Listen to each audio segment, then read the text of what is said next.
Welcome to Seek Reality with Roberta Grimes. Joyous conversations about what the afterlife evidence and modern science combine to tell us is true about our one reality. You have nothing to fear. You are eternal and you are perfectly loved. Knowing the truth changes everything. Now, here's Roberta. Welcome to Seek Reality. I'm Roberta Grimes, and I'm especially glad you're with us today because, once again, our guest is your host. Last week, we talked about the process of a planned and natural death, the sort of death that most of us are going to enjoy. So now this week, we're going to assume that you have died and transitioned successfully. Your brief period on Earth was really only kind of a bad trip, if you will. But things are about to get so much better because now, wonderfully, you are about to really go home. Some of what I say today will overlap a little with what we said last week because our death and return home really is a seamless process. But this week we'll be concentrating on the infinite forever that is humankind's wonderful and universal true home. The next stage of life exists right where you and I are now, but just at a higher vibration. If your mind were a television set, it's tuned right now to that body that you think you're in and to this material level of reality. After your silver cord breaks, we talked about that last week, your personal consciousness vibration will rise fairly rapidly above the vibratory rate of matter. Remember we talked about the mist rising from your chest or from the top of your head. And quickly, people who are in the room won't be able to see it anymore. It's risen that quickly. Your mind is that TV set, and it will change to a slightly higher channel. There it picks up a whole new and equally solid body in an equally solid but much more wonderful, greater reality. Just as happens if you tune your TV set to a higher channel. And it really is just that simple. You're going to feel as if you're physically moving. But in fact, you and the deathbed visitors who are with you are just raising your personal vibrations together and moving from what we might call the physical channel to the slightly higher afterlife channel. As we did last week, I want to again reinforce the fact that a normal death does not involve a tunnel and a light. That notion comes from near-death experiences which have nothing to do with death. In fact, Raymond Moody would reinforce that if he were here with us. He said, that's why I call them near-death experiences, because they're not really death. They're a very different and altogether wonderful experience that is based in traveling out of body in the astral plane. We think the tunnel is a kind of wormhole. It's a way to convey people who are unexpectedly out of their bodies at what is not a planned exit point at all through the unpleasant lowest astral levels to the bright middle levels of the astral. That's the light that is seen at the end of the tunnel. That's all it is. It's a way, think of it as being hoovered up away from what all the negativity and into the mid-levels of the astral. That's what the tunnel and light is. It doesn't happen in a natural death. The way most people experience the post-death transition to the afterlife is as something like entering a brief fog. That room where you died was very solid. You thought of it as solid. And it becomes vague and vapory if you look back and disappears. Just as you imagine if you were from here looking at the afterlife, it would look vague and vapory. The same thing happens if you look back at the material world as you are transitioning to the next level of reality. There are a few afterlife channels below the place where you're going and many more above it, all existing pretty much where we are now. But what will happen is that you'll enter this fog, all of you moving together, but really not moving at all.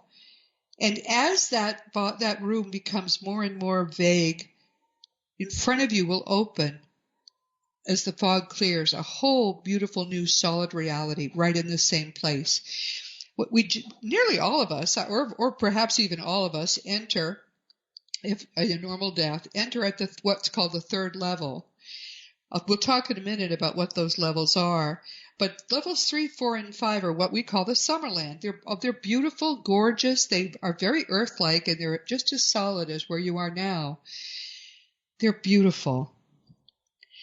And think about how wonderful it is to go from being in this decrepit body like a boat anchor that was lying in that bed, dying, go from that, and literally in minutes, you are in this beautiful new reality in a young, healthy, gorgeous body. It's a stunning, wonderful experience. And from your perspective, especially if you hadn't been really sure you were going to survive your death, it's going to be so stunning that you may well have to just sit down in the garden that's around you, and there are benches for this. You might have to just sit down and look around a bit. You'll see insects, but the ones reported are butterflies and dragonflies, not anything, no mosquitoes to be seen. Beautiful gardens, colors that you would never have seen on Earth because they're above and below the visible light spectrum, but people say they're really beautiful. You really haven't seen flowers till you've seen them there. You haven't seen anything till you've seen it there.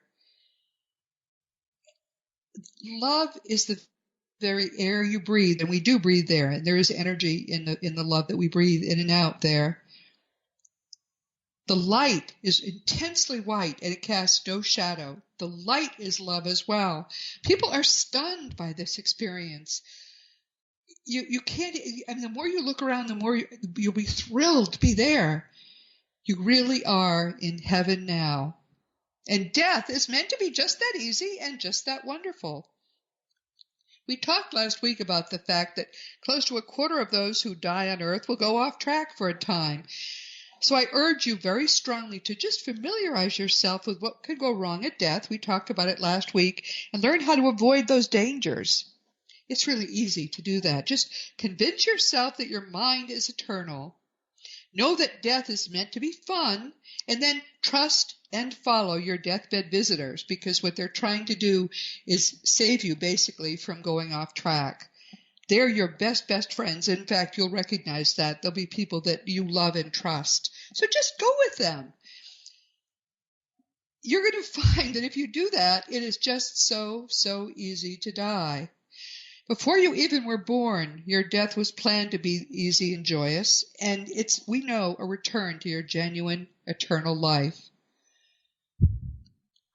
The evidence of what actually is going on is so abundant now and so consistent that we can say with certainty that everything Christians believe about death and the afterlife is wrong. There is no hell, no purgatory, no angry and vengeful God, no judgment, no worries, nothing but perfect love. But that's what Jesus told us. Jesus was right. All the rest of it is wrong. What awaits us at death is even more wonderful than all our fondest hopes. So let's take a look now at our eternal home. But first, let's look at some basic facts. We touched on some of these last week. There is one universal afterlife. Everyone goes to the same gigantic place, and it's not religious at all. That's one of the many ways we know that near-death experiences don't happen there. There's nothing religious there. God is, in fact, what we experience as mind. God is never material, and God never materializes at all. God is all that actually objectively exists. And the Godhead is everywhere, and it is infinite love. Just as Jesus said, God is spirit, infinitely loving spirit. No living person has ever been to the afterlife. The near-death experiencers and out-of-body travelers go to the astral plane, and if they come to what they're told, and this actually happens in near-death experiences, they'll be told, well, if you go any farther, you'll be entering the afterlife, and then you won't be able to go back, and we think you should go back, you've got more to do. There's a boundary there. If they cross it, the silver cord breaks, they can't go back. Otherwise, death is always a one-way trip. And the afterlife is really gigantic. We tend to think, look at all the people who've died. It has to be so crowded there. It's not crowded at all. The afterlife is gigantically huge. It consists of nearly limitless realities, each of which may be the size of this entire universe.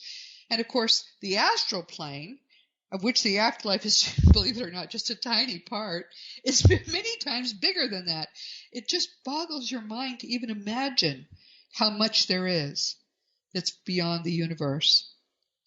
The matter which we experience in the afterlife in the places that are solid is very different from the matter in this material universe. It's solid, but it doesn't have any cellular or atomic structure. No little, little universes, or rather galaxies of molecules. No, nothing. No atoms. Nothing at all. No subatomic particles. It is pure. Think of alabaster. As they describe it to us, I keep thinking of alabaster. Warm, living, very brightly colored alabaster. They say you can even see through it just a tiny bit. One woman was reporting from the afterlife when she was asked about the matter she was made of. She said, well, in certain lights, I guess I can a little bit see through my arm, but it doesn't bother me. So that's what it's like. It's just beautiful. The colors in the afterlife and in the astral plane go far beyond the visible light spectrum. So there are many colors, many that we cannot even imagine. And there's no decay. Everything is at least somewhat conscious. I mean, think of no decay. Not a leaf ever falls. Not a blossom ever fades. It's beautiful all the time. There's no decay, and there's no... Think of a conscious flower. I mean, I hadn't even imagined such a thing, but repeatedly the dead would tell us, when you walk by a flower, it'll turn its face to you, and it loves you. They tell us that the scent of the flowers is gorgeous, but what's even more wonderful is that if you put your face into the blossom of a flower, it gives off this wonderful rejuvenating energy. What may be most amazing is the water, because it looks like water, but it's dry. It feels like silk if you touch it. And it gives off not just that gorgeous energy, but also a wonderful light music. And if people walk into it, you can walk into it fully clothed and walk out of it dry, but just very much rejuvenated because of the gorgeous energy it gives off. They say it's living. It's living water. Well, Jesus talked about living water in the Gospels. This is what he was talking about. Our bodies there are young and beautiful. I mean, that's your choice. It's really up to you. But your body is young and beautiful, and it tends to be the same body you had when you were in this most recent lifetime, only just young and gorgeous. Of course, I know certain things that I'm going to change about my body, and you have the opportunity to do that. It's all mind created. But if you want to look like someone else, or you want to look at it like an older age, or whatever you want to look like, or if you don't want a body at all, it's up to you. People who choose not to have a body usually are much more advanced than we will be, and then they just look like a ball of light. But we recognize one another by our energy, not by the way we look. So everyone is going to know you no matter how you decide to look. Our sensory abilities there are also much stronger. Our mind sight, it's called, is nearly 360 degrees because it's not through our eyes. Our mind is seeing. And that sight is perfect at vast distances. There are around the North American Summerland, which is otherwise sort of like an English garden, and beautiful hills and so on. But around the North American Summerland, there are mountains, and those mountains have foothills. One man said, looking at those foothills, about what he said, he guessed for like 50 miles away, he said, my sight is so good now that I can see every leaf on every tree, on every foothill, on the foothills below the mountains.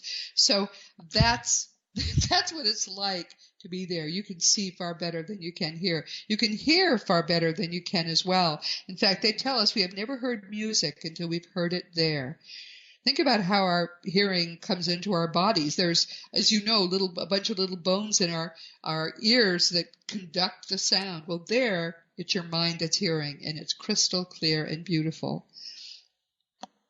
Our taste doesn't come from our taste buds. It comes from our memory. We can eat there, although we don't have internal organs, so whatever we eat just disappears. And in the beginning, people want to eat, but you never get hungry. You never feel full. And before long, they tell us people just don't bother to eat. The bodies we have there are nourished by the energy that's given off by the vegetation and the water and the love. And so we're just fine. And we never need to sleep either, so that there's a lot more time and space in which to do the things we would love to do. Post-death communication is by mind almost exclusively. We learn to do it apparently almost right away, and then that's how we communicate. This allows us to communicate with people who spoke a different earth language, but also apparently they've come to think of it as much more precise. My primary guide, Thomas, was a great writer in his Jefferson lifetime, extraordinary. When he communicated through Leslie Flint in 1960 as Thomas Jefferson, he groped for words, and you can hear this. It's available on the internet. He said he hated having to resort to words again. He said something like words, words, words, none of which say what you want to say, and none of them were very precise. So I thought that was fascinating, someone who could write that well. So we're all going to feel that way, that we just prefer to just communicate by thought. Weather is optional there. They said it's generally mid-70s and brilliantly sunny, except there's no sun. It's that ambient white light all the time. And night never falls. But if you want darkness, if you want rain, if you want snow, you can have them just by wishing for them. They're just not part of the standard package. There are infinite consciousness gradations. We talk in terms of 7 overall levels, but just be aware when we say that each level is made up of probably 1,000 different gradations. The lowest 2 in terms of vibration, the lowest 2 levels are what Jesus called the outer darkness, where there's wailing and gnashing of teeth. That's what they are. Level 1 is almost completely dark, full of demons who were once people. It's cold, smelly, disgusting. It's like midnight on a garbage heap. Level 2 is a little better. It's a little lighter. Forget the garbage there, but it's still pretty dark. Levels 3 through 5 are the Summerland. And the Summerland is so Earth-like that some who die in their sleep and wake up there have trouble believing they really are dead. They have to be shown that they're in their familiar Earth house, but look out the window, look out the door. None of what was your old neighborhood is here anymore. You just have the house. It's beautiful there. It's beautiful on level 3, but level 4, of course, is even more beautiful. Level 5 is glorious.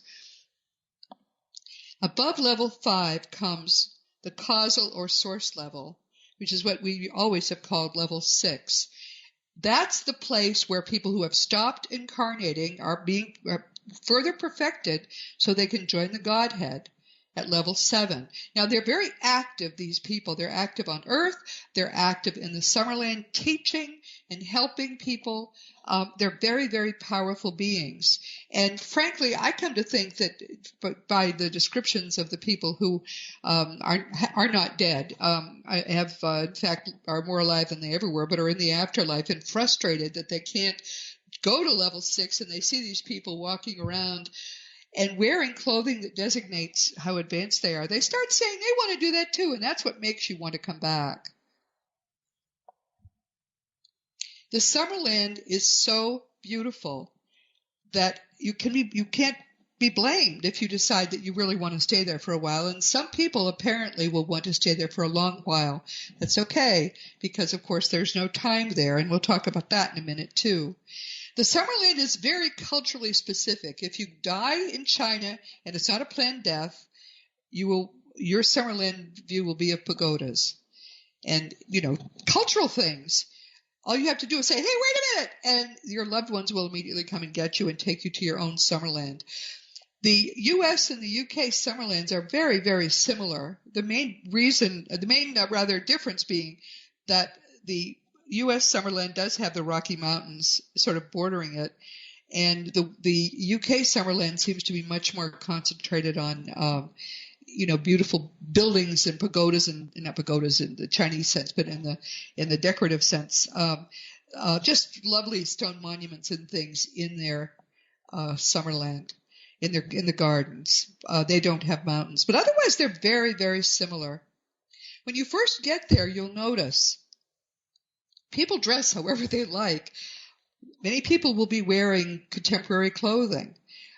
Some people will be wearing a period costume. You'll see women walking around looking as if it's the 1800s again, or earlier even, and men. But a lot of people also wear what are called spirit robes. They look like angel robes to the floor with long, full sleeves, and they're in a beautiful, subtle, glowing color. Now,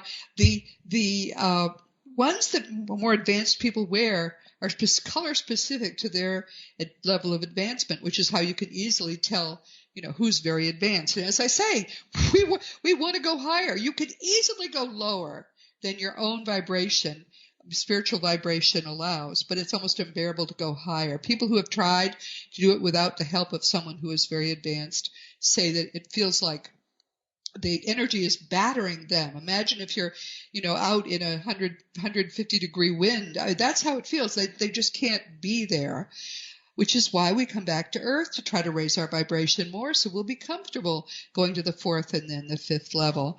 And when you reach pretty much the top of the 5th level, then they tell us then you can stop incarnating, because you're able then to grow on your own without the negativity that you find in the afterlife. So we've arrived there, and we're thrilled, we're happy. We're looking around, we're seeing weird, this is something that a lot of them report too, I should mention, weird vehicles on the streets, in the air, on a nearby lake, all these weird vehicles you'd never seen before, usually big enough just for 1 or 2 people, powered by mind, so they make no sound and they also give off no exhaust. Apparently, a lot of people, when they first get there, enjoy puttering around in these vehicles, and so they do, and it's playtime. But in fact, if you decide to go somewhere, travel is always by thought. You think, I want to go to the last planet at the very edge of the universe, and you're there in an eye blink of time. It doesn't even take that long. And then when you want to come back, you do. And being able to travel that way, when your body doesn't need to eat or sleep, and it's always daytime, you can imagine how much fun you can have. But first, 4 things predictably happen. So we'll talk about those now. We rejoin our greater minds. You came here with 1/4 or less of your mind. You packed away most of it.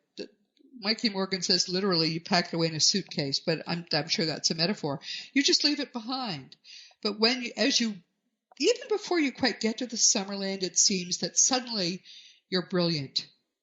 You rejoin your greater mind. You remember so many things you can't remember now. You recognize people that look familiar, but you can't remember why. You're back into who you really are. That's to me going to be a beautiful moment. I can't wait to have that happen, because there's so much I'd like to know. And they say when you're in your greater mind, so much more is going to make sense to you than it ever has in your whole life. The second thing that happens is we tend to sleep for a little while. There's no objective time there, so I can't say for how long, but sometimes it seems to be, you sleep for a day or 2, I would think, in Earth time. Some people do it for only an hour or 2, but you sleep when you first get there. Even if you die without issues, apparently the sleep helps your greater mind reorient everything about this new life that you've entered. You sleep, then you wake up, and after that you will never need to sleep again while you're there, even if you're there for 1,000 years. The third thing we do is experience a life review. We re-experience our whole Earth life just ended primarily from the viewpoint of those people we affected for good or ill. People tell us this is a very difficult thing to go through, because for most of their lives they think, I can do whatever I want. I mean, there's no consequence. And then they realize that the little things they said or did hurt people's feelings or caused someone pain, or maybe it was a wonderful thing that changed someone's life for the better. They begin to realize the amazing effect that we have had on the people around us during that lifetime. And they say this is a very sobering, in some cases exciting and happy, but mainly sobering experience. Then we're told, okay, it's time to forgive the people who wronged you in this life. I've never seen a case where the people who were going through the life review didn't immediately forgive. Murdered my whole family? Sure. Whatever they did. And why do we forgive so easily? Because we know none of it was real. They were playing a role in our lives, helping us to grow spiritually. We were in this together. None of it was real. Then we're told, of course, after we've forgiven everyone else, we're told, okay, now it's time to forgive yourself. People who have been through a life review say the hardest thing you'll ever have to do is forgive yourself for all the things you did to hurt other people. Even inadvertently. I didn't mean to do that. Forgiving yourself for all the things you've done to hurt others is the hardest thing you're ever going to do, but you have to do it. We talked about the lowest level, the outer darkness. The people there weren't put there by God or by any judging religious figure. They were put there by themselves. If you can't forgive yourself, you will lower your vibratory rate, and if you can't correct it, and there'll be a lot of help, people will try to help you to do it, you'll put yourself in the outer darkness. So don't do that to yourself. The most important thing you can do while you're in this lifetime is learn to forgive no matter what people do to you. Because when you have learned that, and Jesus says this too, he tells us all this stuff. Once you have learned to forgive other people no matter what they do to you, you'll be able to forgive yourself too. But if you've been judgmental and unforgiving in your present lifetime, you may not have an easy time once you go home. Okay, so the fourth thing we do, and this is really great to talk about, is we have a big party. Those who love us throw a big, big party. And I'm talking, huge. The dead know how to party. I've got to say it to you. The people that you knew who died ahead of you, maybe all over not just the universe, but the whole greater reality. But there's a kind of almost internet by mind that they're going to know when your party is. In fact, you're going to know, no matter where you are and what you're doing, when everybody's party that you've ever knew on Earth, when everybody's party is. And they'll know where to go. They'll just think, I want to go to his party, and there they'll be. It's beautiful. It's fun. It's held often in a public place because they're so big, or they're held in someone's home. And the people that you see who come there are going to be people, some of them that you hated in life. You'll recognize, the horrible boss that you couldn't stand when you were 18 years old. You'll recognize so many people, and you'll realize they're close, eternal friends that had been playing a role in your life to help you grow spiritually, and you'll fall into each other's arms. There's food and drink because, we're still used to eating and drinking. I can't imagine a party without it. So there's food and drink, and there's entertainment. And very often, if there's some kind of entertainment we want, you want Elvis to sing. Apparently he sings at a lot of these parties. You could have early Elvis, Las Vegas Elvis, older Elvis. There apparently are 3 or 4 versions of Elvis he'll do for you. I am going to have John Lennon. I'm going to ask John Lennon to sing Imagine, because I know that when he gets to Imagine There's No Heaven, everybody is going to laugh. It's going to be a big laugh line. So we have a party. And once in a while, if someone has done something extraordinary, there's a parade. One of the things that is surprising about the afterlife is how much adulation there is for people who didn't think they lived a very remarkable life. Jesus says, not with the eyes of man does God see. Well, people who have done beautiful spiritual things will often have a celebration around what they've done. There are a lot of statues around of people who lived on Earth, and by the way, they're all brilliantly colored, which I gather is how the Greek statues were too before all the paint wore off. And they give parades through the cities, just celebrating beautiful lives. The biggest parade I've ever seen described was for a woman who had, because your left hand is not supposed to know what your right hand is doing in giving things, remember? Give in secret, Jesus said. So during her entire adult life, she every day tried to do some secret good thing for someone. And if someone discovered what she'd done, she had to do something else that day. That was her little discipline.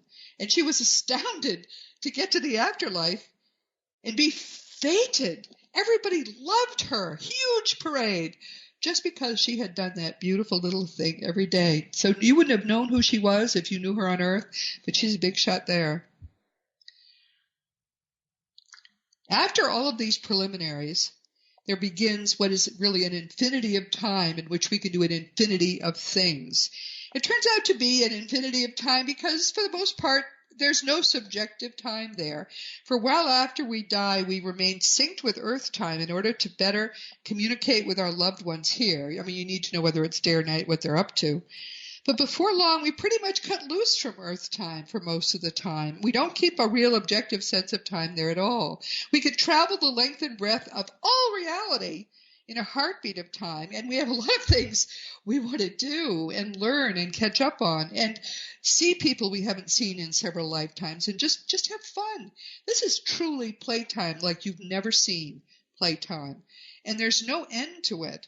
The only end really is going to be your own wish to grow spiritually, and that's going to make you want to come back here, because it's really the only way to grow until you reach the upper fifth level. Some of the things to talk about are kind of fun. So you're going to know when someone's arrival party will be, but you're also going to know when someone you knew on Earth and loved has some big event. You know, you're going to get to go to the wedding. You'll get notice in your mind that, oh, the wedding is about to happen. Someone's giving a big speech. A dear friend of mine, Craig Hogan, was told specifically that his family was gathering because he was giving a big speech. That's just what happens. How do they watch your speech? Well, there is technology happening there as well. We know they're developing communication technology, and it's going to be wonderful when that's in place. But one of the things that's neat that they've done is they've developed a kind of flat screen that looks like a painting on the wall. Once it happens that you're about to give a speech, they will turn that into a viewer where they can see you. They actually could watch you. If they wanted to do it, they could watch you go through your entire life. They tell us they don't spy on people in the bathroom or the bedroom, but they do, like to watch us. They love us. They want to see what we're up to. So the whole family, the whole clan will gather in someone's house to watch you give your speech. So if you're doing something big and something wonderful, know that it isn't just the people that you think are watching you, but all these people, your ancestors, your parents, all the people that you love who have transitioned are probably gathered around one of these big flat screens watching whatever you're doing, and play to them a little bit. I know I do. I'm trying to think what else we need to cover before we go on. I think that about sums it up. It's just think about the fact that you can do whatever you like. I think it's impossible really for me to adequately describe just how freeing that is. No matter how much you've felt constrained here, you will not be constrained there. I should tell you, too, that what we call the afterlife is really kind of a foyer to the astral, which is so much bigger than the afterlife. When we die here, we go back into the afterlife. We go through all of this stuff that gets us sort of reoriented toward the life of the astral. Then we travel in the astral as much as we want. When we decide it's time to go back to Earth for another lifetime, we go back to that foyer, what we call the afterlife area, and we prepare to enter a new lifetime. We do the planning. We get all ready. They somehow shrink us to be a baby again. I don't understand the process, but they do talk about shrinking us. And then we are launched into that little fetus. That's how we seem to come and go. It doesn't happen all over. It happens through the afterlife area. We don't know everything now, but we know quite a bit about all of this, and it fits together so beautifully that we really think we are learning the entire truth. It's just that we don't have all the pieces yet. And frankly, we have heard from people who have traveled everywhere in the astral, much greater than the universe. And everywhere they go, it's all good. They tell us that the Earth is actually the hardest place for us to evolve and develop. And I can see that's probably true, because nobody seems to encounter negativity very much at all anywhere in the rest of reality when they travel after their death. So all the things that you see in scary movies and, the Matrix or whatever, all of these things, they're just not true. What's true is that you in particular are infinitely special and infinitely loved and precious beyond your ability to understand it. So what are some of the things people do when they're there? Well, one thing they do is rescue work. When we first arrived, our vibrations were still rising. So very often, people who are reasonably advanced will be taken in hand by a sixth level being who will invite them to come into the outer darkness, because the people there are so messed up. They can't see the sixth level being, but they can see you. So your job is to get their attention and then say, the person with me is someone who can help you. And this is necessary, apparently, in order for the sixth level beings to do their rescue work. We satisfy our curiosity. There are huge libraries full of scrolls that have all the knowledge of the universe and are written in a language we all can read. I don't understand it, but that's what they say.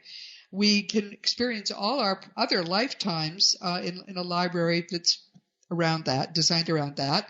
We can study music and art and just about anything else. Our minds there, of course, learn much more easily. And children, there are some children born as music or art prodigies. They almost certainly learn their skills between lives. We also do teaching. One adorable story to me is this. My aunt used to sew all her own clothes, and she was a wonderful seamstress. Now she teaches sewing on crystal machines that are, of course, powered by the minds of the people who are doing this sewing. If we want to build something, we design it, and advanced level beings turn it into a real solid building. It shimmers, and then it becomes solid before our eyes. We can attend or we can perform in concerts and plays, and many of the greats are performing there in these big open area coliseums, areas where they look, I think, something like the Roman coliseums, but of course they're outdoors, it's always daylight. And not only can you hear everything much better than you could hear, but the music, if it's beautiful, will begin to shimmer like in colors and form patterns above the Colosseum where they're performing. We can have cultural fun. This seems to be relatively recent, but you can enjoy a Wild West town if you like. Everybody's costumed and driving the horses around. You can enjoy apparently a 1950s town with everybody in bobby socks. They say that we can watch many of the great historical events, not the wars, but for example, they will reenact the Continental Congress for us to see, that kind of thing. And most of all, we can travel. We can travel to the afterlife realities of all the great civilizations. Someone talked about watching the pyramids being built in the afterlife of the great Egyptian period. Just more things to do than we can even imagine, and all built around fun. What's very important for you to understand is we all go to the same place. This is not optional. You will go there. We talked last week about the possibility that if you really don't know what you're doing, and you're determined that there be no afterlife, there will be none for a very long time. You'll just wander in a fog of nothing. If you decide that you deserve to go to hell, you'll put yourself in an artificial hell. There is no real one, and so on. You can muck it up. You can do that. But there's no point to it because it doesn't change your long-term reality. We all will go to, be part of, live in, be in, enjoy the very same afterlife. You can travel to other cultures after you have died. You can do whatever you want to do after you have died. But we all go to the same place, and we all enjoy the same, once we have acclimated ourselves to the fact that this is it, we all enjoy the same things. When I said there's no religion practice there, you don't need to believe in something when you know it for certain. God is real. There is no such thing as anything that exists outside of God. God is all that exists. And you know that when you're there, and you enjoy that fact so much when you're there. One of the things people love to do is sit at the feet of great teachers. Plato, Aristotle.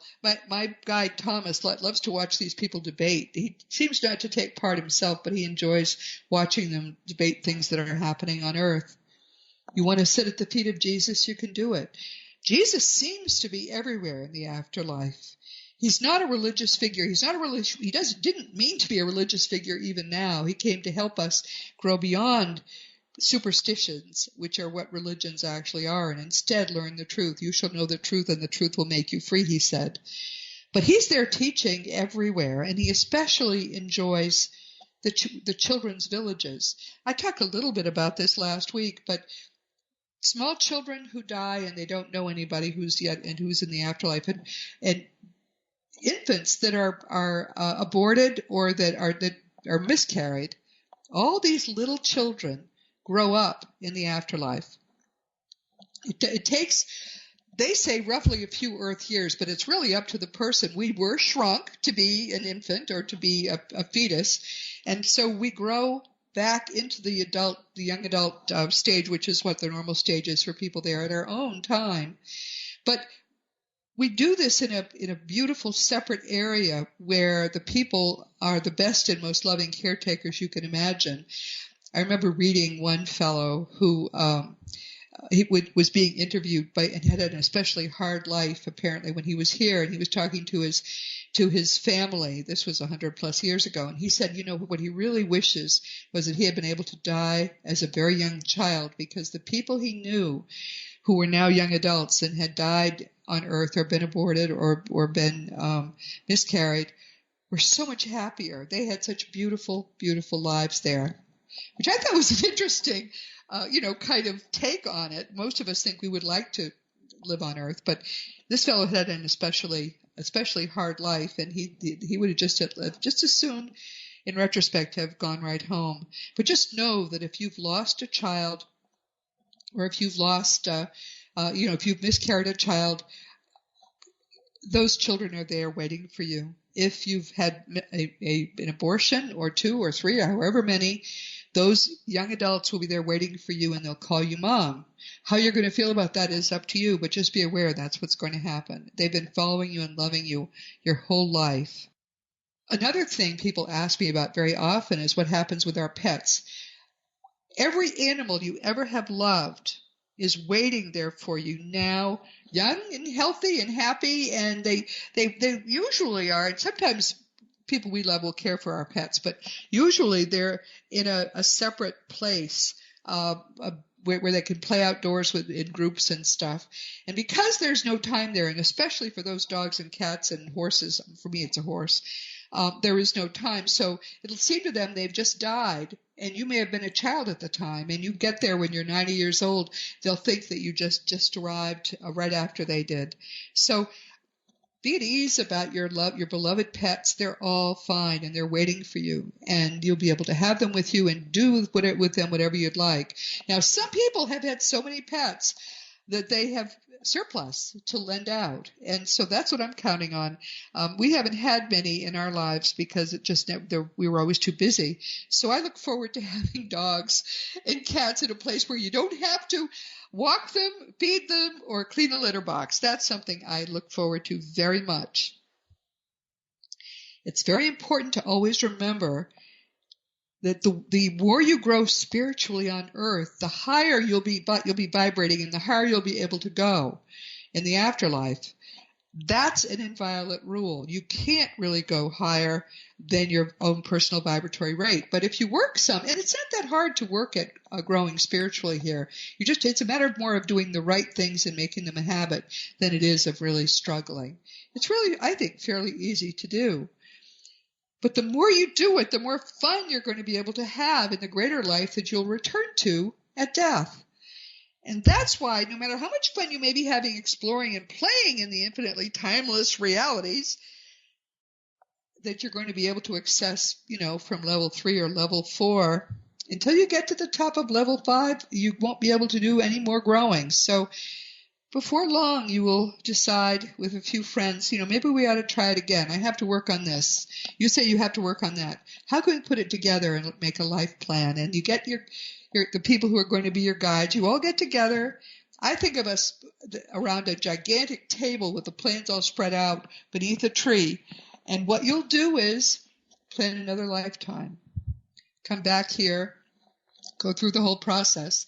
And then when you return home again, hope you're vibrating somewhat higher. So you're going to be doing that. But first, you really will be getting your fill of play. Whatever you imagine, you cannot begin to envision how wonderful the genuine afterlife actually is. So this has been, once again, Seek Reality with Roberta Grimes. I'm so glad you could be with us today. This is fun. I don't get to do this very often. I've enjoyed talking to you about what's going on. Please never forget that you are a powerful, eternal being. You never began, and you never will end. And when you really get all the implications of that fact, it's going to change everything in your life for the better. Next week, we're going to be talking with Deborah Diamond, Ph.D. She's a Johns Hopkins University professor. She's a regular CNBC commentator. She had a transformational experience in 2008, which actually did transform her life. It enabled Deborah to develop some unconventional powers as a psychic and medium, a medical intuitive and healer. And now she offers psychic mediumship and medical intuitive readings, energy healing, and consultations. Deborah is the author of Life After Near Death, Miraculous Stories of Healing and Transformation in the Extraordinary Lives of People with Newfound Powers. But this is the reason why I wanted us to talk with her next week. She's also the author of Diary of a Death Doula, 25 Lessons the Dying Teach Us About the Afterlife. So we're going to learn people who are dying, we're going to learn what it is they're learning before they've even left. You're going to enjoy Deborah Diamond. She's really a fireball, and you're going to love hearing her share what she's learned from those who are dying. So please join us next week. Now, as you know, my nonfiction books are Liberating Jesus, My Thomas, The Fun of Dying, The Fun of Staying in Touch, The Fun of Growing Forever, The Fun of Living Together, and in February of 2020, The Fun of Loving Jesus, Embracing the Christianity that Jesus taught.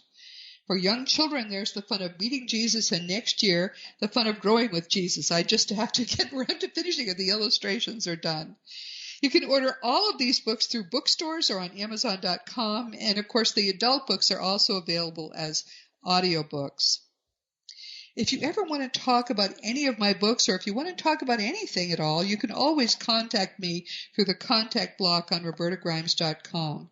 I get emails every day from people that I don't know, but I sort of feel we make friends just in the emails we exchange. I answer all emails. It can take me several days, though, and sometimes it takes me some time. I have to write quite a bit. So please be sure to give me your correct email address. You don't want me to get cranky, and I get cranky when I write a lot, and then the email bounces, and I have no way to fix it because I don't know what your real address is. So that's all I ask. Just make sure you give me your right address. Past episodes of Seek Reality are available on webtalkradio.net, on realrevolutionradio.com, iTunes, iHeartRadio, and a lot of other stations, including those in the wonderful Dream Vision 7 radio family. More and more people tell me that now that they listen through the Seek Reality app that you can find for free in the iTunes App Store, and apparently it's all automatic and easy. Of course, if you ever wonder where Seek Reality can be heard right this minute, then just go to robertagrimes.com and click on the radio tab. If you enjoy these weekly conversations we have, you might also want to check out my blog at robertagrimes.com. There's a new blog post every week, or so far there has been for the past year and a half. I use my weekly blog posts to work through some of the issues we talk about here on Seek Reality, and we can go into more depth there. And part of what's fun for me is that we have some wonderful discussions in the comments section each week, and that's getting more and more interesting. Please check us out. Please never forget that my role in your life is just to help you get to the truth in a few years' time, rather than in the 5 decades this journey has taken me. I want most of all to help you arrive at the certainty, the sweet, sweet certainty that you are powerful, indestructible, eternal, and infinitely loved. Once you know that, you can grow spiritually into the infinitely powerful divine being that you already are, and you just have forgotten that. Living in perfect love eternally is, believe me, the happiest you ever can be. So we have a lot of fun ahead of us. But meanwhile, this has been Seek Reality with Roberta Grimes. Please enjoy and please make the most of this coming week in our one reality, knowing that you in particular, you are a powerful, eternal being. And you, most of all in the universe, you are infinitely loved. You've been listening to Seek Reality with Roberta Grimes. Roberta blogs and answers questions at robertagrimes.com. Join us every week as we explore what the afterlife evidence and modern science combine to tell us is true about the one reality we all share. Knowing the truth changes everything.